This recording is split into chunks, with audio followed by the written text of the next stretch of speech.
TV serial ये रिश्ता क्या कहलाता है में या कहे पोडार हाउस के किसी भी अडल्ट मेंबर का कोई भी डिसीजन होता है और अगर अभीरा उसमें जरा से भी इन्वॉल्व होती है तो पूरा इल्जाम अभीरा पर आ जाता है, जैसे कि उसने ही दूसरे की लाइफ का डिसीजन लिया हो। एक बार फिर ऐसा होगा जब बुआ सा अभीरा को गुस्से में आकर श्राप दे देगी। बुआ सा कहेगी कि जिस तरह से चारू उनसे नफरत करती है वैसे ही जिंदगी भर अभीरा से भी हर कोई नफरत करेगा और अभीरा प्यार के लिए तरसेगी। इतना बड़ा तो इशू भी नहीं होता जितना बड़ा वो श्राप दे देती हैं। खैर, हम आपको बताते हैं कि हुआ क्या है। अभीरा और अरमान हॉस्पिटल में होते हैं चारू के साथ और ऑलरेडी इन दोनों के बीच में लड़ाई चल रही होती है। कजन्स घर पर होते हैं, उन्हें पता है कि संजय को अभीरा अरमान की सच्चाई पता है शादी की, और वो दादी साहब को बताने की कोशिश कर रहे होते हैं, लेकिन कजन्स उन्हें रोकने की पूरी कोशिश करते हैं। बट इससे पहले वो सच्चाई बता पाते, अरमान और अभीरा चारू को घर ले आते हैं और घर वाले काफी टेंशन में आ जाते हैं चारू को लंगड़ाता हुआ देखकर।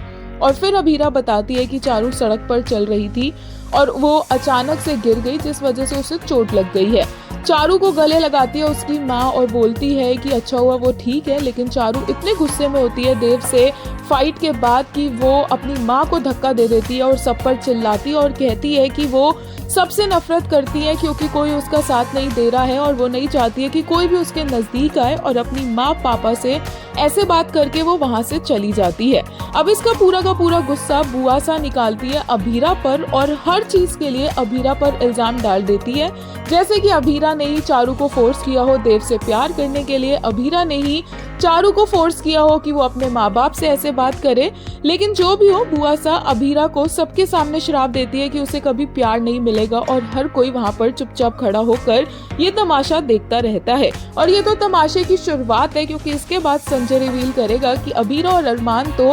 एक्चुअल में एक कॉन्ट्रैक्ट मैरिज के साथ ही रह रहे हैं। और इसके बाद तो होगा अभीरा पर अलग ही कहर, जहां पर विद्या जो अभी तक उसका साथ दे रही थी वो भी पलट जाएगी और फाइनली दादी सा हुक्म सुनाएगी कि अभीरा को इस घर को छोड़कर जाना होगा।